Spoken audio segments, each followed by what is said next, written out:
South Indian ஃபேமிலினா வந்து ஏன் இந்த யூடியூப்லாம் ஸ்டார்ட் பண்ணுறேன், எஸ்பெஷலி ஒரு உமனாக இருந்தால் இதெல்லாம் தேவையா? நான் ஆக்சுவலி கன்சீவாக இருக்கும்போது தான் நான் இதை ஸ்டார்ட் பண்ணேன். What is that money that is involve for you to make content? ரொம்ப ரொம்ப ரொம்ப கஷ்டமான விஷயம் இதுதான். 2024 நம்ம காலிவுட் கப்புள்ஸ்லாம் நிறைய பேர் டிவோர்ஸ் பண்ணியிருக்காங்க. எனக்கு ரொம்ப ரொம்ப ஷாக்கிங். தளபதி விஜய் பீக் கரியர் மொமெண்ட்டில் விட்டுட்டு போகிறேன்னு சொல்லிட்டு இப்போ பாலிடிக்ஸ் போயிட்டாங்க. உண்மையாகவே ஒரு பெரிய முடிவு. இது எடுக்கிறதுக்குலாம் அவ்வளோ தைரியம் வேணும் அப்படின்னு நான் நினைக்கிறேன். தனுஷ் நயன்தாரா கான்ட்ரவர்சி. நயன்தாரா சைடில் அவங்க எல்லாத்தையுமே டீட்டெயிலாக சொல்லிட்டாங்க. ஃபன் செக்மெண்ட் அதுவா இதுவாக்கு போகலாம். This is a big pass edition. Maya ஒரு ஜூலி, மாயா முத்துக்குமரன் ஒரு சாக்ஷி. முத்துக்குமரன் ஆக்வர்ட் மொமெண்ட்னு உங்ககிட்ட கேட்டா எது? ஆக்வர்ட் மூமெண்ட் நிறைய ஒரு இருந்து. நிமிஷம் உங்க ஸ்டார்டஸ்.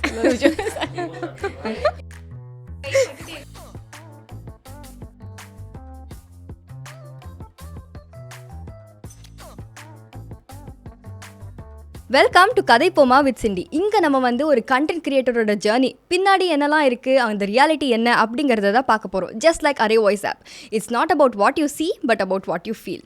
அண்ட் டுடே நம்ம கூட இருக்கிறது வந்து Pavithra Ulaganathan, who is the voice behind Kokkarakko YouTube channel. Thank you for joining us today. Thank you, வணக்கம். யா, ஸோ பவித்ரா, நம்ம வந்து இன்ட்ரெஸ்டிங்கான கான்வர்சேஷனுக்கு போகிறதுக்கு முன்னே let's get to know more about you. So உங்கள் லிஸ்னர்ஸ்க்கு வந்து நீங்கள் யார், உங்களோட ஸ்டோரி என்ன அப்படிங்கிறத ஷார்ட்டாக சொல்கிறீங்களா? கண்டிப்பாக. எல்லாருக்கும் வணக்கம். என் பேர் பவித்ரா உலகநாதன். நான் பேசிக்காகவே ஒரு வாய்ஸ் ஆர்டிஸ்ட். எனக்கு வந்து வாய்ஸ் பண்ணுறதுனாலே ரொம்ப பிடிக்கும். நிறையா சேனல்ஸில் ஒர்க் பண்ணியிருக்கேன். சேட்டலைட் சேனல்ஸ், நிறையா YouTube channels and 50+ voice over வந்து யூடியூப் சேனல்ஸ்க்கெலாம் கொடுத்துருக்கேன். நிறையா சேனல்ஸ்க்கு கொடுத்துருக்கேன். நிறைய பாட்காஸ்ட் பண்ணியிருக்கேன். ஸோ எனக்கு வாய்ஸ் பண்ணுறது ரொம்ப ரொம்ப பிடிக்கும். அது எந்த ஃபார்மில் இருந்தாலும் சரி. இப்போ டப் பண்ணுறது ரொம்ப பிடிக்கும். நிறைய விஷயங்களை கற்றுக்கிட்டே இருக்கணும்னு ஆசைப்படுவேன். ஸோ வாய்ஸ் ஓவர் தான் எனக்கு எல்லாமே. அது பண்ணணும், பண்ணிக்கிட்டே இருப்பேன் எப்போதுமே. Okay, super, amazing. அண்ட் இந்த கொக்கரக்கோ யூடியூப் சேனல் இது ஸ்டார்ட் பண்ணணும்னு எப்படி இந்த இன்ஸ்பிரேஷன் வந்துட்டு உங்களுக்கு? ஆக்சுவலி நான் ஆல்ரெடி சொன்ன மாதிரி சேட்டலைட் சேனலில் ஒர்க் பண்ணியிருக்கேன். நிறையா யூடியூப் சேனல்லையும் ஒர்க் பண்ணதுனால நம்ம ஏன் இதை ஆரம்பிக்கக்கூடாது அப்படின்னு, டெலிவர் பண்ணக்கூடாது, ட்ரை பண்ணி பார்ப்போம். அது மாதிரி நம்ம சோஷியல் மீடியா ஓப்பன் பண்ணால் எவ்வளோ யூடியூப் சேனல் பார்க்குறோம். அதில் நிறைய விஷயங்கள்லாம் பார்க்குறோம் இல்லையா? அது இன்னும் இவங்க நம்ம அந்த ஃபீல்ட்லேயே இருக்கிறதுனால இது தப்பு, ஏன் இவங்க இந்த மாதிரி கேரி பண்ணுறாங்க அப்படின்ற மாதிரி தோணும். நெகட்டிவாக கேரி பண்ணுவாங்க, ஃபேக் நியூஸ்லாம் போடுவாங்க. நம்ம ஏன் இதை கரெக்டாக டெலிவர் பண்ணக்கூடாது? ஒரு சேனல் நம்மளே ஆரம்பித்து அதை கரெக்டாக என்ன இருக்கோ அதை நம்ம டெலிவர் பண்ணக்கூடாது, வியூஸ்க்காக இல்லாமல் கரெக்டாக கிரெடிபிலிட்டி இருக்கணும் அப்படின்னு நான் நினச்சேன். அதுக்காக நான் ஆரம்பித்தது தான் கொக்கரக்கோ. Super super. அண்ட் இந்த கான்செப்ட் தான் நம்ம வந்து பண்ணணும். இந்த சினிமா வேர்ல்ட் அண்ட் இந்த சீரியல் வேர்ல்ட், இந்த கான்செப்ட் தான் பண்ணணும்னு ஏன் உங்களுக்கு அந்த ஒரு இன்ட்ரெஸ்ட்? நான் வந்து ஜேர்னலிசம் முடிச்சிருக்கேன். ஸோ எனக்கு வந்து இந்த சினிமா சீரியலுங்கிறது ரொம்ப பிடிக்கும். ஆப்வியஸாக எல்லாருக்கும் பிடிக்கும். அந்த மாதிரி ஆடியன்ஸ் பார்த்தோன்னா நிறைய பேர் சீரியலுக்கும் சினிமாக்கும் இருக்காங்க. அந்த மாதிரி நமக்கு டெய்லி கண்டென்ட் அதில் கிடச்சிட்டே இருக்கும். மற்ற கண்டென்ட்டை விட எனக்கு இது ரொம்ப பிடிக்கும். அண்ட் இதில் நிறைய பேருக்கு பாலிடிக்ஸை விட இது கொஞ்சம் ஆர்வம் அதிகமாக இருக்கும். நமக்கு டெய்லியுமே கண்டென்ட் கிடைக்கும் அப்படிங்கிறனால ஸ்டார்ட் பண்ணது. ஸோ அதை ஸ்டார்ட் பண்ணி இப்போ ரொம்ப சக்ஸஸ்ஃபுல்லாக 1 lakh+ சப்ஸ்கிரைபரோடு போயிட்டுருக்கு. அமேசிங். அண்ட் நீங்கள் வந்து இந்த யூடியூப் ஜேர்னி ஸ்டார்ட் பண்ணீங்க. பட் யூஸ்வலி வந்து ஒரு சவுத் இண்டியன் ஃபேமிலினா வந்து ஏன் இந்த யூடியூப்லாம் ஸ்டார்ட் பண்ணுறேன், எஸ்பெஷலி ஒரு உமனாக இருந்தால் இதெல்லாம் தேவையா, பாப்பா இருக்குது, ஃபேமிலி பார்த்துக்கணும் அப்படின்லாம் சொல்லுவாங்க. உங்களுக்கும் சொல்லியிருப்பாங்கன்னு நினைக்கிற ரிலேட்டிவ்ஸ்லாம். ஸோ அதெல்லாம் எப்படி நீங்கள் ஹேண்டில் பண்ணீங்க? ஓகே, நான் ஆக்சுவலி கன்சீவாக இருக்கும்போது தான் நான் இதை ஸ்டார்ட் பண்ணேன். அப்போ ஸ்டார்ட் பண்ணும்போது உண்மையாகவே சொல்லணும் அப்படின்னா ஒரு 5, 6, 10க்குள்ளே தான் வியூஸ் போகும். ஆரம்பிக்கும் போது எனக்கு என்னடா இது, யாருமே பார்க்க மாட்டாங்களே அப்படின்ற மாதிரி இருந்தது. அதுக்கப்புறம் அப்படியே கொஞ்சம் கொஞ்சமாக ஸ்டார்ட் பண்ணேன். அப்போ நிறைய பேர் சொல்லுவாங்க, நீயே கன்சீவாக இருக்க, உன்னோட உடம்பை பாரு, நீ இதிலே. நான் நிறைய ஃபுல்லாக எடிட்டிங்லேருந்து நம்ம ஸ்கிரிப்ட் எடுக்கிறதுலேருந்து எல்லாமே நம்மளே பண்ணிகிட்டு இருக்கறனால கொஞ்சம் ஒர்க் அதிகமாக இருக்கும். நான் அதிலே இருந்துகிட்டே இருப்பேன். ஒரு நாளைக்கு 4-5 நியூஸ் போட்டே இருப்பேன். அதுக்கான டைம் எடுக்கும். நீ ஒன்றை பார்த்துக்க, நீ ஒழுங்காக சாப்பிட மாட்டேன்லாம் சொல்லுவாங்க. யாருமே இல்லாத கடைக்கு எதுக்கு யாருக்குப்பா டீ ஆத்துற அப்படின்ற மாதிரிலாம் சொல்லியிருக்காங்க. நிறைய பேர் இது தேவையே இல்லாத வேலை நீ பண்ணிட்டு இருக்க. எல்லாரும் என்ன நினச்சாங்கன்னா, எப்படி 10ஓட 11 நீ காணா போக போகிற அப்படின்னு. அந்த மாதிரியான ஒரு சுச்சுவேஷனும் வந்துச்சு. சரி, இது நமக்கு வியூஸ் போகலை, இதில் நமக்கு லாபமே இல்லை அப்படின்னு விட்டுலான்னு தோணுச்சு. அப்புறம் இல்லை, நம்ம பண்ணுவோம், கன்சிஸ்டன்ஸ் தான் மெயின் கீ அப்படிங்கிறத புரிஞ்சுக்கிட்டு அதை நான் பண்ணிக்கிட்டே இருந்தேன். அது வெற்றியோடு இருக்குது. Super, amazing amazing. ஸோ இப்போ நீங்கள் கண்டென்ட் பண்ணுறேன்னு சொன்னீங்கல்ல, இந்த கண்டென்ட்க்கு பின்னாடி பேக்ரவுண்ட் ஒர்க்லாம் இருக்கும்ல. இப்போ நீங்கள் ஒரு நியூஸ் போடுறீங்கன்னா அது ஃபேக்ட் செக்லாம் நீங்கள் வந்து பண்ணுவீங்க. ஃபேக்ட்ஸ் எல்லாம் கரெக்டாக இருக்கா, ஆர் எந்த மாதிரி எடிட்டிங் பண்ணணும், எப்படி போட்டால் இது வந்து ரொம்ப அழகாக வந்து போய் டெலிவர் ஆகும் அப்படின்லாம் நீங்கள் பண்ணுவீங்களா? How to you do that? First நான் வந்து நியூஸை நம்ம எடுக்கணும். இன்றைக்கி என்ன ட்ரெண்டிங்கான டாபிக் அப்படின்னு எடுப்பேன். அந்த ட்ரெண்டிங்கான டாபிக் ஓகே இது கண்டிப்பாக நமக்கே பார்க்கும்போது சுவாரஸ்யமாக இருக்க நியூஸை முதல்ல எடுத்துருவேன். அதிலிருந்து நம்ம பொதுவாகவே இப்போ நம்ம சீரியல் செலிபிரிட்டிஸ் நம்மளோட சேனலே இது அப்படிங்கிறனால நம்ம அவங்களெலாம் ஃபாலோ பண்ணியிருப்போம். இன்ஸ்டாகிராமில், ட்விட்டரில் ஃபாலோ பண்ணி அவங்க எந்த கண்டென்ட் கொடுத்தாலுமே ஏதாச்சும் ஒரு சின்ன வீடியோவோ இல்லை சின்ன ஒரு ஃபோட்டோ போட்டாலுமே நம்ம அதை எடுத்து அதை வந்து அனலைஸ் பண்ணிக்கணும். அதை எப்படி கொடுத்தா நல்லா இருக்கும் அப்படின்னு அதை முதல்ல எடுத்து ஸ்கிரிப்ட் பண்ணி அதுக்கப்புறம் வாய்ஸ் ஓவர் பண்ணி அதுக்கப்புறம் அதுக்கான எடிட்டிங் இந்த மாதிரி வச்சு அதே மாதிரி ஒரு ப்ராடக்ட்டுக்கு எப்படி அதனுடைய பேக்கேஜ் ரொம்ப முக்கியமோ அதே மாதிரி தம் டைட்டில்ங்கிறது ரொம்ப ரொம்ப முக்கியம். அதை பார்த்து தான் நம்ம என்ன கண்டென்ட் உள்ள நல்லா இருந்தாலுமே ஃபஸ்ட்டு அந்த பேக்கேஜ் தான் பார்ப்பாங்க, தம் டைட்டில் தான் பார்ப்பாங்க. அது நல்லா இருக்கா, அது ஈர்க்கிற மாதிரி வைக்கணும். ஸோ அது கரெக்டாக வச்சு அதை பிடிக்கிற மாதிரி வச்சதுனால நல்லா போகும். இப்போ கண்டென்ட் கிரியேட் பண்ணும்போது ஒரு ஆக்வர்ட் மொமெண்ட்னு உங்ககிட்ட கேட்டால் எது? நிறையா இருக்குது. இப்போ நம்ம வந்து வாய்ஸ் ஓவர் பண்ணுறதை கடந்து நம்ம வந்து வெளில போய் இன்டர்வியூ எடுக்கிறது கூட நம்ம பேசி இது பண்ணிவிடோம்னு வச்சுக்கோங்களேன். இப்போ வந்துட்டு நம்ம பப்ளிக் ஒப்பீனியன், பப்ளிக் ரிவ்யூ எடுப்போம். அந்த மாதிரி எடுக்கும்போது சீரியஸாக அவங்க போயிட்டுருப்பாங்க. நமக்கு என்ன கண்டென்ட் எடுத்தாகணும் அப்படிங்கிறதுக்காக நம்ம அவங்ககிட்ட கேட்கும்போது ஏமா அப்போ அவனுக்கு ஒரு வேலை இல்லை, அவங்கள நானே வேறு வேலையில் இருக்கேன், நீ ஏமா கடுப்பு எத்துறன்ற மாதிரிலாம் சொல்லுவாங்க. எனக்கு ஐயோ என்னடா இது அப்படின்ற மாதிரிலாம் நிறையா ஃபேஸ் பண்ணியிருக்கேன். பப்ளிக் ஒப்பீனியன் எடுக்கும்போது சிலர் ஜாலியாக கொடுப்பாங்க, சிலர் எப்போமா அவனுக்கு ஒரு வேலை இல்லை அப்படின்னு மூஞ்சில் அடித்த மாதிரி சொல்லிட்டு போயிடுவாங்க. ஸோ அதெல்லாம் மன கஷ்டம். அதெல்லாம் ரொம்ப கஷ்டமாக இருக்கும். நம்மளே ஏதோ எக்ஸைட்டடாக வந்து ஓகே ஏதோ என்ன சொல்ல போகிறாங்க நம்ம நிறைய பார்த்துருப்போம். அந்த மாதிரி எடுக்கணும்னு ஆசையாக போவோம். அப்போ பார்த்தா திடீர்னு இந்த மாதிரி மூஞ்சி அடிச்ச மாதிரி பேசுவாங்க சிலர்லாம். அப்போ உனக்கு ஒரு வேலை இல்லை அப்படின்ட்டு போயிடுவாங்க. அதெல்லாம் கஷ்டம் தான் கண்டிப்பாக அக்ரீட். இப்போ நீங்கள் வந்து ஒரு கண்டென்ட் பண்ணும்போது நிறையா மணி இன்வால்வ் ஆகும்ல அதில். இப்போ நீங்கள் வந்து எதுலாச்சும் இன்வெஸ்ட் பண்ணியிருப்பீங்க ஆர் ஏதாச்சும் லொக்கேஷனுக்கு போய் நீங்கள் வந்து கேட்பீங்க, நிறையா பேர்கிட்ட வந்து இன்டர்வியூ பண்ணுவீங்க. சில பேர்லாம் காசு கொடுத்தா தான் நான் பேசவே ஆரம்பிப்பேன் அப்படிங்கிற கேரக்டர்ஸ்லாம் கூட நீங்கள் பார்த்துருக்கலாம். So what is that money that is involve for you to make content? First start பண்ணும்போது ஒன்றுமே இல்லை, மொபைல் ஃபோன் ரெக்கார்டிங்கில் தான் மொபைல் ஃபோனில் நார்மல் ரெக்கார்டரில் பண்ணி ஸ்டார்ட் பண்ணது. ஏன்னா ஃபஸ்ட்டு வாய்ஸ் ஓவர் மட்டும்தான் நம்ம சேனலில் ஸ்டார்ட் பண்ணது. அதுக்கப்புறம் சரி அதுக்கு அடுத்த ஸ்டேஜ் போவோம் அப்படின்னு சொல்லிட்டு பப்ளிக் ஒப்பீனியன் எடுக்கும்போது அதுக்கான மைக்கு அதை வாங்குறதுக்கான செலவு, அதுக்கடுத்து நம்ம ட்ராவல் பண்ணி போகிறது அந்த மாதிரி ஆகும். அதுக்கடுத்து இப்போ சீரியல் தான் நம்மளோட ஃபுல்லாகவே நம்ம ஃபோக்கஸ் ஃபுல்லாக சீரியல் அண்ட் சினிமாவில் பெருசாக யாரும் நமக்கு இன்டர்வியூ கொடுக்க மாட்டாங்க. ஸோ அதுக்காக சீரியலில் நமக்கு தெரிஞ்ச ஆக்ட்ரஸ்லாம் வச்சு அவங்ககிட்ட கேட்கும்போது சிலர்லாம் ஃப்ரெண்ட்லியாகவே பண்ணித்தரேன் அப்படின்னு சொல்லுவாங்க. சிலர்லாம் இல்லைம்மா ஃபஸ்ட்டு சப்ஸ்கிரைபர் பார்ப்பாங்க, இல்லைப்பா அதெல்லாம் சரியாக வராதுன்றவாங்க. That's amazing, that's great. இப்போ வந்து உங்ககிட்ட ஒர்க் லைஃப் பேலன்ஸ் இருக்கா அப்படின்னு கேட்டால் என்ன சொல்லுவீங்க? உங்களோட ஒர்க்கை எப்படி பேலன்ஸ் பண்ணுறீங்க லைஃப் கூட? ஃபேமிலியும் பார்த்துக்கணும், அதே சமயத்தில் சப்ஸ்கிரைபர்ஸும் இருக்காங்க, ஃபாலோவர்ஸும் இருக்காங்க, அவங்களுக்காகவும் கண்டென்ட் போடணும். ஸோ இதை நீங்கள் எப்படி மேனேஜ் பண்ணுறீங்க? ரொம்ப ரொம்ப ரொம்ப கஷ்டமான விஷயம் இதுதான். ஏன்னா நான் வந்து ஒரு நாள் வீடியோ போடலனாலுமே என்னோட சப்ஸ்கிரைபர்லாம் எனக்கு கேட்க ஆரம்பிச்சிருவாங்க, என்ன இன்றைக்கி வீடியோ வரல, இன்றைக்கி எந்த அப்டேட்டும் வரல. ஏன்னா அந்த நம்ம ஒரு கண்டென்ட் போட்டிருக்கோன்னா அதிலே கேட்டிருப்பாங்க அடுத்த அப்டேட் எப்போ வரும் அப்படின்லாம் கேட்டிருப்பாங்க. ஸோ நம்ம அவங்கள நம்ம ஏமாத்திடக்கூடாது, அவங்களுக்கு கொடுக்கணும். எனக்கு குட்டி பாப்பாவே இருக்கா, நான் மட்டும்தான் பார்த்துக்கிறேன், அவங்க ஆஃபீஸ் போயிடுவாங்க. ஸோ வாய்ஸ் ஓவர் பண்ணும்போது நமக்கு என்னென்னா சவுண்டே இருக்கக்கூடாது. அப்படி இருந்தால் தான் கரெக்டாக நம்ம டெலிவர் பண்ண முடியும் இல்லையா? பாப்பா இருக்கிறனால எப்போதும் சத்தம் போட்டுக்கிட்டே தான் இருப்பாங்க. அவங்க தூங்குற நேரத்தில் மட்டும்தான் நான் வாய்ஸ் ஓவர் பண்ண முடியும். அப்போ என்னெல்லாம் வாய்ஸ் ஓவர் இருக்கோ நான் அதெல்லாம் பண்ணி முடிச்சுட்டு அதுக்கப்புறம் அவங்க எந்திரிச்சதுக்கப்புறம் அவங்களுக்கான வேலைகளை பார்த்துட்டு அதுக்கப்புறம் தான் சமைக்கிறது அதெல்லாம் பண்ணிவிட்டு அதுக்கப்புறம் நான் ஒரு நாளைக்கு எப்படியும் ஒரு 3-4 வீடியோ போட்டுருவோம். ஸோ அதுக்கப்புறம் கொஞ்சம் கஷ்டமாக தான் இருக்குது, தனியாக பேலன்ஸ் பண்ணுறது கஷ்டமாக இருக்குது. ஆனாலுமே ஒரு சந்தோஷமாக இருக்குது. ஓகே நம்மளை நம்பி இத்தனை சப்ஸ்கிரைபர் நம்மளை நம்பி சப்ஸ்கிரைப் பண்ணியிருக்காங்க அப்படிங்கிறதுனால அவங்களுக்கும் சேர்த்து நம்ம எப்படியாச்சும் போட்டுடணும். ஒரு நாள் போடலனாலுமே தூக்கமே வராது, இன்னைக்கு போடவே இல்லையே அப்படின்ற மாதிரி இருக்கும். அது ஒரு சந்தோஷமாக பண்ணுறதுனால பெருசாக கஷ்டமாக தெரியலண்ணா. ஆனால் ஃபுல் டே ஒர்க்கில் தான் இருக்கீங்க நீங்கள்? அப்போ ஃபுல் டைம் மாம், ஃபுல் டைம் இது ஒர்க்கும் பார்த்துட்டு. சூப்பர். இப்போ நீங்கள் வந்து இந்த யூடியூப் சேனல் ஸ்டார்ட் பண்ணும்போது உங்களுக்கு என்ன எக்ஸ்பெக்டேஷன் இருந்தது, இப்போ என்ன ரியாலிட்டியில் இருக்குது? ஃபஸ்ட்டு ஸ்டார்ட் பண்ணும்போது செம்மையாக நம்ம சம்பாதிக்க போகிறோம். ஏன்னா நான் நிறையா யூடியூப் சேனலில் ஒர்க் பண்ணதுனால அதனுடைய க்ரோத் வந்து கண்கூட பார்த்துருக்கேன். ஸோ ஓகே நமக்கும் இந்த மாதிரி செம்மையாக நம்ம பண்ண போகிறோம் அப்படின்னு தான் ஆரம்பிக்கும் போது எனக்கு என்ன 3-4 வியூஸ் தான். அதுவுமே எங்கள் அண்ணன் அம்மா இந்த மாதிரி தான் பார்த்துருப்பாங்க, வேறு யாருமே பார்க்க மாட்டாங்க. நானே திருப்பி பார்த்துக்கிட்டா தான் உண்டு. ஸோ அந்த மாதிரி இருக்கும்போது என்னடா இது நமக்கு இன்னும் ஒன்றுமே வரமாட்டேங்குது, நம்ம கிவ் அப் பண்ணிவிடுவோம், வேணாம் இது நமக்கு டைம் தான் வேஸ்ட் அப்படின்னு நினச்சி அதுக்கு மற்ற சேனலுக்காகவும் நம்ம வாய்ஸ் ஓவர் பண்ணிட்டு போயிடுவோம் அப்படின்னு தோணுச்சு. அதுக்கப்புறம் இல்லை வேணாம் பண்ணிகிட்டே இருப்போம். ஒரு சில சமயம் 30-35 போகும்போது ரொம்ப சந்தோஷமாக இருக்கும். ஓகே 35 பேர் பார்த்துட்டாங்க, அடுத்து ஒரு வீடியோ போடுவோம். அந்த ஒரு பாயிண்ட் ஒன்று கிடைக்கும், ஏதோச்சும் ஒரு வீடியோ செம்மையாக ரீச் ஆகிடும். ஒரு வீடியோ அந்த எனக்கு நல்லா தெரியும் மீனா அவங்களோட ஹஸ்பண்ட் தவறுனாங்க அந்த வீடியோ அப்போ எனக்கு நல்லா 1 lakh கிட்ட போச்சு. அந்த ஒரு வீடியோ எனக்கு செம்மையாக போச்சு. அது நிறைய சப்ஸ்கிரைபர் கொண்டு வந்ததுனால அந்த ஒரு பாயிண்ட்டை தான் எனக்கு ஓகே இதை விட்டுறக்கூடாது, நம்ம பண்ணுவோம் பண்ணுவோம் பண்ணுவோம் அப்படின்னு சொல்லி பண்ணி அதுக்கப்புறம் இப்போ என்ன வீடியோ போட்டால் நம்ம என்ன வீடியோ போட்டாலுமே சரி இப்போல்லாம் 30,000 ஸ்ட்ராங்காக சாலிடாக மினிமமா 30,000 போயிடும். அதனால அது பார்க்கும்போதே ஓகே இது போயிடுச்சு, இது நம்ம போட்டா போயிடும் அப்படின்ற ஒரு தைரியம் வந்துருச்சு. ஸோ அது நல்லா போயிட்டு இருக்கு. Super super. இப்போ இந்த சினிமா இண்டஸ்ட்ரி, சீரியல் இண்டஸ்ட்ரி இதை தவிர்த்து வேற எந்த ஒரு இண்டஸ்ட்ரி ஆர் எந்த டாபிக்ஸில் உங்களுக்கு வந்து இன்ட்ரெஸ்டடாக இருக்கீங்க? எனக்கு வந்து சீரியல் சினிமா ரொம்ப பிடிக்கும். அதனால் நம்ம அதில் ஆடியன்ஸ் அதிகமாக இருக்காங்க. இப்போ நம்ம சேனலை பொறுத்த வரைக்கும் ஆடியன்ஸ் வந்து ஃபீமேல் ஆடியன்ஸ் அதிகம் அப்படிங்கிறதுனால நம்ம அவங்கள ஃபோக்கஸ் பண்ணியே போட வேண்டியதாக இருக்குது. பட் எனக்கு பர்சனலாக இன்னொரு சேனல் ஆரம்பிக்கணும்னு ஆசை. அதில் என்ன கண்டென்ட் போடணும் அப்படின்னா இந்த கதை சொல்கிறதெல்லாம் ரொம்ப பிடிக்கும். இந்த குழந்தைங்களுக்கு கிட்ஸுக்காக ஆரம்பிக்கணும். ஏன்னா இப்போ பாப்பாலாம் பார்த்திங்கன்னா சேனல் அப்படியே ஸ்வைப் பண்ணுவா, அதில் அவ்வளோ வியூஸ் போயிருக்கும்.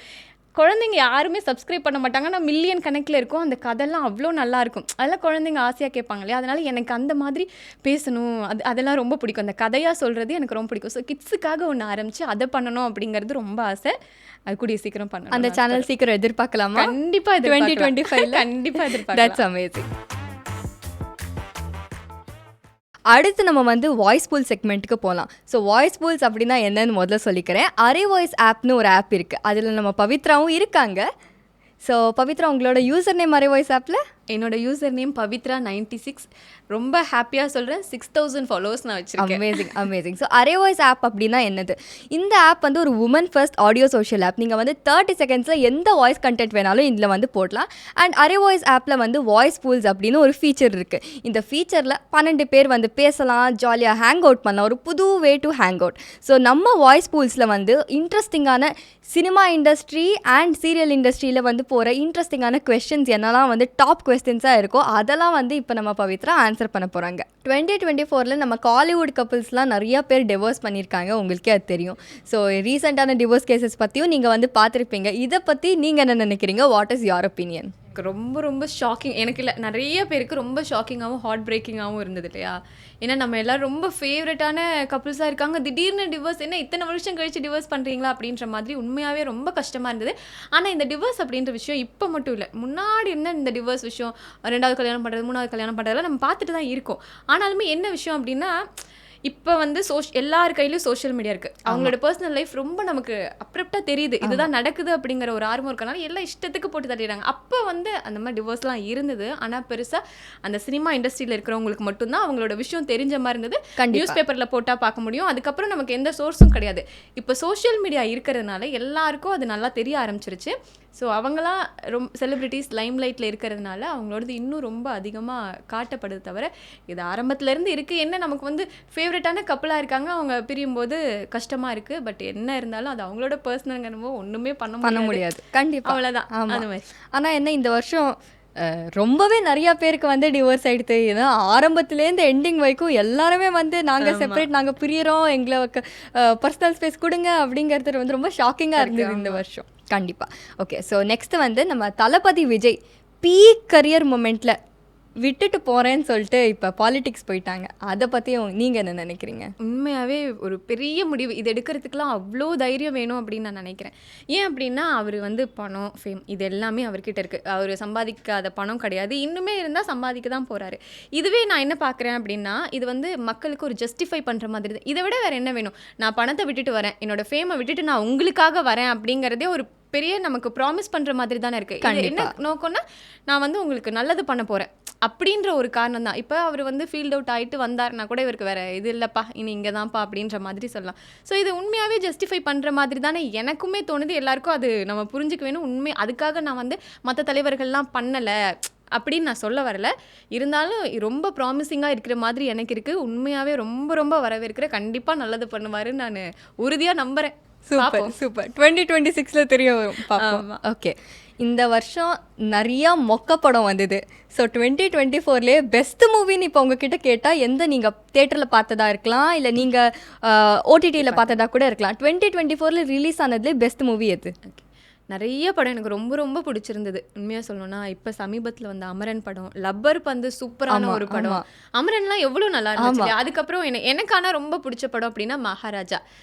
ரொம்ப ரொம்ப அது எப்படின்னா அது வித்தியாசமான கதை. இப்படி கூட யூனிக்காக எடுக்க முடியுமா? நிறைய ட்விஸ்ட் டர்ன்ஸ் நிறைய இருந்தது இல்லை. அந்த ஸ்டார்டிங்ல இருந்து எண்டிங் நம்ம ஃபர்ஸ்ட் ஹாஃப் வரைக்கும் ஒரு மாதிரி போகும், செகண்ட் ஹாஃப்ல வேற மாதிரி இருக்கும். அது எக்ஸ்பெக்டே பண்ணியிருக்க மாட்டோம். ரொம்ப ரொம்ப பிடிச்சிருந்தது. உண்மையாவே விஜய் சேதுபதியோட கெரியர்ல ஒரு பெஸ்ட் படம் அது. எனக்கு ரொம்ப பிடிச்சிருந்தது. கண்டிப்பா அந்த படத்துல வந்து ஆரம்பம் ஒரு மாதிரி இருந்தது. ஃபர்ஸ்ட் ஹாஃப் வரைக்கும் நமக்கு என்னத்தை தேடுறாரு ஒண்ணுமே புரியாது. செகண்ட் ஹாஃப்ல தான் புரிய வரும். அண்ட் அந்த ஒரு மாதிரி ஆக்ட் பண்றது, அந்த எவ்வளோ அந்த போலீஸ்காரன் சொன்னாலும் அந்த லூஸ் தனமா ஆக்ட் பண்ற மாதிரியே பண்றது ரொம்ப நல்ல ஆக்டிங் இருந்தது. அந்த படம் எனக்கு ரொம்ப பிடிச்சிருந்தது. யா ஸோ இப்போ வந்து தமிழ் மூவிஸ் ஆக்டிவ் ப்ரொடியூசர் அசோசியேஷன்லலாம் இருக்காங்கல்ல, அவங்களாம் வந்து ஒரு மூவி ரிலீஸ் ஆயிடுச்சுன்னா 3 நாள் வரைக்கும் சோஷியல் மீடியாவில் எந்த ரிவ்யூஸுமே போடக்கூடாது, சோஷியல் மீடியா ரிவ்யூஸை பேன் பண்ணணும் அப்படின்னு சொல்லி பெட்டிஷன் போட்டிருக்காங்க. அது நமக்கெல்லாம் தெரியும்.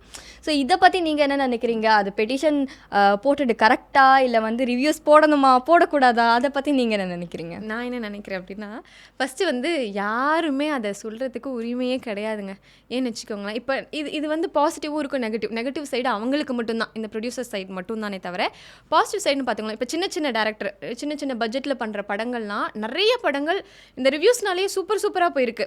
இந்த அயோத்தி படத்தை எடுத்துக்கோங்களேன். அயோத்தி படம்லாம் தியேட்டரில் வந்தப்போ பெருசாக யாருமே இது பண்ணலாம். ஆனால் அதுக்கடுத்து ஓடிடியில் வந்ததுக்கப்புறம் தான் அப்போல்லாம் இப்போ நீங்கள் எந்த படமாக இருந்தாலுமே சரி, இப்போ எந்த படம் வந்தாலுமே அதுக்கு உடனே நிறைய பேர் மைக்கை வச்சுட்டு நிற்கிறாங்க. அதை ரிவ்யூ பார்த்ததுமே ஓகே இதை பார்க்கலாமா வேணாமா அப்படின்னு நம்ம டிசைட் பண்ணிட்டோம். நம்ம சின்ன பட்ஜெட் படங்கள்லாம் தூக்கி விடுறது, லப்பர் பந்தெல்லாம் பெரிய ப்ரொமோஷன் பண்ண மாதிரிலாம் தெரியல. ஆனால் என்ன மாதிரியான ஒரு சூப்பராக உண்மையாகவே நிறைய ரிவ்யூஸ் வந்து தடுக்கவும் முடியாது. நல்லா இருந்தால் நல்லா இருக்குன்னு சொல்ல போகிறாங்க, நல்லா இல்லைன்னா நல்லா இல்லைன்னு சொல்ல போகிறாங்க. ஸோ இது வந்து ஒரு ப்ரெஷராக ஆகிடும்ல டேரக்டர்ஸ்க்கு, நம்ம நல்லா எடுக்கணும் அப்படின்னு. ஏன்னா எப்படி 2வது நாளில் 3வது நாள்லேயே தெரிஞ்சிடும் இது ஓடுமா ஓடாதான்னு. அப்போ அவங்களுக்கு ஒரு ப்ரெஷர் வந்து இன்னும் ரொம்ப நுணுக்கமாக எடுக்க ஆரம்பிச்சிருவாங்க. ஸோ நல்லது தான் எனக்கு தெரிஞ்சு.